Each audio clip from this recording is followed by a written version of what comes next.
प्रदेश के इस मॉडल को न केवल स्वीकारा बल्कि उसकी सराहना भी की और उसको स्वीकारा भी, और अन्य राज्यों से और देशों से भी कहा कि उत्तर प्रदेश ने जैसे कोरोना के लिए प्रोएक्टिव होकर के कार्य किया है उसी तर्ज पर कार्य किया जाना चाहिए। और मुझे लगता है कि इसमें जो कार्य हुआ है, हमारे हेल्थ वर्कर्स ने, आंगनवाड़ी और आशा बहनों ने जो कार्य किया है वो बहुत अभिनंदनीय कार्य है। और मुझे लगता है कि जैसा कार्य कोरोना के दौरान और इस समय भी थर्ड वेव से बचने के लिए घर घर जाकर के स्क्रीनिंग करने का कार्य और बच्चों को 4 श्रेणी में मेडिसिन किट उपलब्ध करवाने का कार्य भी ये लोग कर रही हैं, जिसमें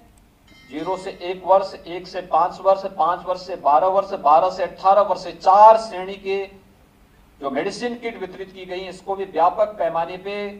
गांव-गांव में, कस्बे-कस्बे में, मोहल्ले-मोहल्ले में वितरण करने का कार्य हर लक्षण युक्त व्यक्ति को किया जा रहा है। जो कार्य आंगनवाड़ी के बारे में अक्सर टिप्पणियां होती थी, लोग नकारात्मक टिप्पणी भी करते थे, लेकिन जो कार्य आंगनवाड़ी ने विश्वसनीयता का करके दिखाया कि नहीं, कोई डरेगा भले ही डरता हो, हमें इस महामारी से डरना नहीं है बल्कि इसका सामना करना है, स्वयं का बचाव करते हुए हमें दूसरों को बचाने के लिए अपने आप को आगे करना है। और यह कार्य अद्भुत कार्य हुआ था। उसी प्रकार की कार्य पद्धति को अगर हम आंगनवाड़ी केंद्रों के माध्यम से भी आगे बढ़ाने का कार्य करते हैं,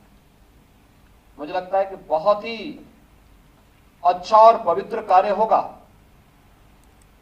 आंगनवाड़ी में आता कौन है? 3 से 5 साल तक के बच्चे हैं। यह वह समय है जहां पर उसको जैसी दिशा हम देना चाहेंगे उसका आगे का जीवन उसी रूप में आगे बढ़ता हुआ दिखाई देगा। प्रदेश सरकार ने अपने स्तर पर सरकारी व्यवस्था के तहत तैयारी की कि हमारे पास हर आंगनवाड़ी केंद्र अच्छा हो। ज्यादातर आंगनवाड़ी केंद्र बेसिक शिक्षा परिषद के स्कूल के कैंपस नहीं है, तो स्कूल कैंपस को हम लोगों ने पहले ऑपरेशन कायाकल्प के माध्यम से अपने माननीय सांसद और विधायकों के सहयोग से उन्हें एक नया स्वरूप दिया और साथ साथ उनसे भी कहा गया कि अगर वहां पर बेसिक शिक्षा परिषद के स्कूलों की कायाकल्प कर रहे हैं तो उसके साथ आंगनबाड़ी को भी जरूर जोड़ें। लेकिन फिर भी हमारे पास एक बड़ी संख्या में ऐसे भी आंगनबाड़ी केंद्र थे जो किराए के भवन में चल रहे थे और सरकार ने निर्णय लिया कि नहीं, अब किराए के भवन में नहीं बल्कि इनका स्वयं का भवन होना चाहिए और सुरक्षित स्थान पर होना चाहिए जहां पे गांव के मोहल्ले के बच्चे आसानी से वहां पहुंच सके। उस पर कुछ पे कार्य हो चुका है, कुछ पे कार्य तीव्रता के साथ आगे बढ़ रहा है। लेकिन पहले चरण में इंफ्रास्ट्रक्चर देने, भवन देने, पेयजल की व्यवस्था की वहां तक व्यवस्था करना, टॉयलेट की व्यवस्था करना, अन्य प्रकार की सुविधाएं देने में जब सरकार जुटी हुई थी, तब आदरणीय राज्यपाल महोदय की प्रेरणा से आंगनवाड़ी केंद्रों को सुविधा संपन्न बनाने के लिए और उन बच्चों को मनोरंजन में हम ज्ञानवर्धक चीजें भी बता सकेंगे, इस भाव के साथ जो एक कार्य प्रारंभ हुआ, वाराणसी का सेवापुरी मॉडल आज देश के अंदर सराहा जा रहा है। आदरणीय प्रधानमंत्री जी की प्रेरणा थी, राज्यपाल महोदय ने कैंप किया, नीति आयोग ने सहयोग किया और आज वहां पर आप जाकर के देखेंगे कितना बेहतरीन कार्य हुआ है। प्रदेश की राजधानी लखनऊ में एकेटीयू के साथ मिलकर के आंगनवाड़ी केंद्रों के सुदृढ़ीकरण की दिशा में जो प्रयास प्रारंभ हुआ और उन्हें सुविधा संपन्न करने की दिशा में जो प्रयास प्रारंभ हुआ, प्रयागराज में और आज कानपुर में इस आंगनवाड़ी केंद्र के साथ छत्रपति साहूजी महाराज विश्वविद्यालय के साथ मिलकर के इस कार्यक्रम को एक साथ जोड़ करके आगे बढ़ाने का जो कार्य हो रहा है, ये पहल बहुत अभिनंदनीय पहल है और मैं अभिनंदन करूंगा उन सभी प्रबंधकों और प्रधानाचार्यों का जो इस विश्वविद्यालय से संबद्ध हैं और जिन्होंने स्वतःस्फूर्त भाव के साथ इस व्यवस्था के साथ जुड़ करके 1, 2, 3, 5, 7, 12 आंगनबाड़ी केंद्रों को गोद लेकर के उनके न केवल सुदृढ़ीकरण का कार्य बल्कि उन्हें सुविधा संपन्न बनाने का कार्य भी प्रारंभ किया है। एक बहुत अभिनंदनीय पहल है। समाज की व्यवस्था इसी से चलती है। याद करना, समाज की व्यवस्था में अगर सरकार आगे है, समाज पीछे है, तो वह कार्य योजना कभी भी बहुत सफल हो जाएगी, उसकी संभावना बहुत क्षीण होती है। लेकिन जब समाज स्वयं आगे होता है और सरकार पीछे रहती है, तो ये मान करके चलिए वो जन आंदोलन बनेगा और जन आंदोलन हमेशा सफल होता है, लोक कल्याण का कारक बनता है। और हमें लोक कल्याण के कारक के रूप में इस व्यवस्था को आगे बढ़ाने का कार्य करना चाहिए। और ये उसी प्रकार की पहल है। इससे पहले हर एक विश्वविद्यालय से, हर एक संस्थान से ट्यूबरक्लोसिस से जुड़े हुए एक एक बच्चे को, एक एक व्यक्ति को गोद लेने की जो पहल थी, व्यापक सफलता उसमें प्राप्त हुई। बहुत सारे बच्चे टीबी मुक्त हुए हैं, सामान्य जीवन यापन करने की दिशा में अग्रसर हो रहे हैं। जिन्हें एक निराशा थी, हताशा थी, उपचार पहले भी था, सुविधा पहले भी थी,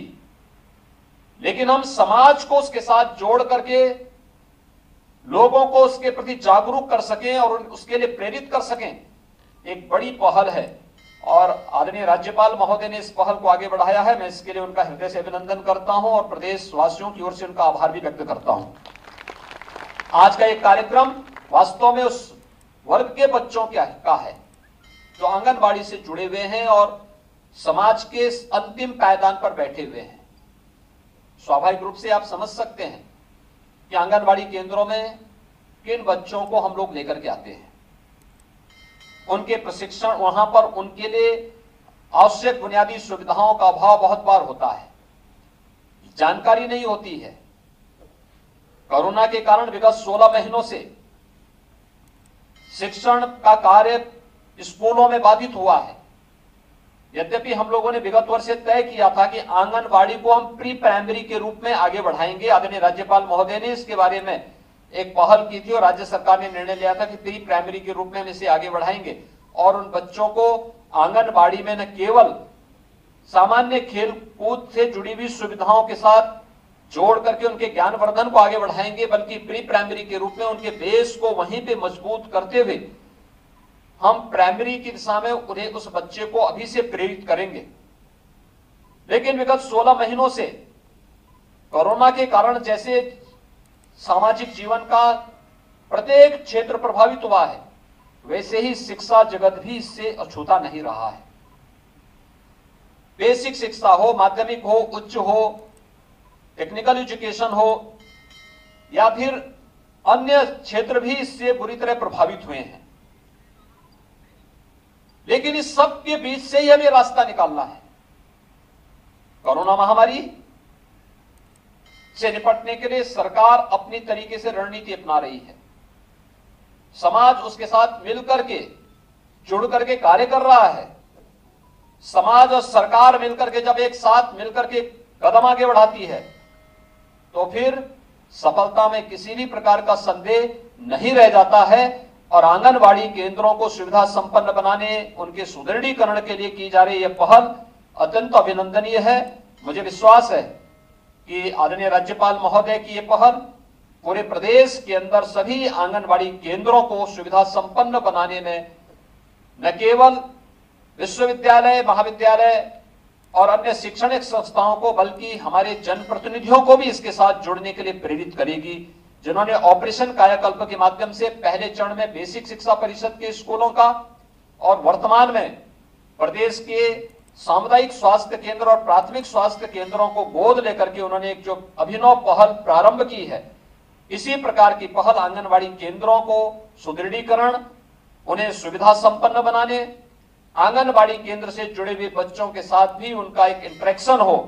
और आंगनबाड़ी से जुड़ी हुई समस्याओं के समाधान करने के लिए अगर वे अपने स्तर पर भी पहल कर लेंगे तो वास्तव में अंत्योदय की वो परिकल्पना साकार होती है जो पंडित दीनदयाल उपाध्याय जी ने कभी 60 के दशक में इस देश को दी थी। उस अंत्योदय की प्रेरणा के लिए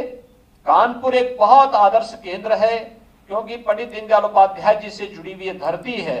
और यहाँ पर पंडित दीनदयाल उपाध्याय जी से जुड़े हुए तमाम संस्मरण हैं। उन संस्मरणों के साथ जुड़ते हुए आंगनवाड़ी केंद्रों को आगे बढ़ाने की एक बेहतर पहल, न केवल उसे आगे बढ़ने के लिए बल्कि कुपोषण से, मां और बच्चे को कुपोषण से मुक्त करने के लिए भी एक नई पहल आगे बढ़ सकती है। और ये वही समय है जब हम बच्चे के लिए एक बेहतर पहल को आगे बढ़ा सकते हैं, क्योंकि यह हर व्यक्ति जानता है कि किसी भी बच्चे के जन्म लेने के पूर्व से लेकर के जन्म के बाद के 1000 दिन उसके लिए सबसे महत्वपूर्ण के होते हैं। इन 1000 दिनों में उस बच्चे के पोषण के साथ साथ उसको हम जिस प्रकार की दिशा देना चाहेंगे, वह देश के लिए आने वाले समय में उस प्रकार का एक नेतृत्व और उस प्रकार की एक नई पीढ़ी हमारे सामने होगी, जो भारत को एक नए भारत के रूप में स्थापित करने में मदद कर सकती है। आज के इस अवसर पर छत्रपति साहूजी महाराज विश्वविद्यालय के इस पहल के लिए विश्वविद्यालय प्रशासन को हृदय से साधुवाद देते हुए मैं यहाँ पर जिन भी महानुभावों ने आंगनवाड़ी केंद्रों को गोद लेकर के उनके सुदृढ़ीकरण और उन्हें सुविधा संपन्न बनाने के इस कार्यक्रम के साथ सहभागी बने हैं, उन सब का हृदय से अभिनंदन करते हुए आंगनवाड़ी से जुड़ी हुई इन सभी बहनों को आश्वस्त करता हूं कि वास्तव में आपने निगरानी समिति के माध्यम से बेहतरीन कार्य किया है। आगे भी आप इसी प्रकार से बेहतरीन कार्य करेंगे। आप समाज की चिंता कर रहे हैं तो सरकार आपकी चिंता जरूर करेगी।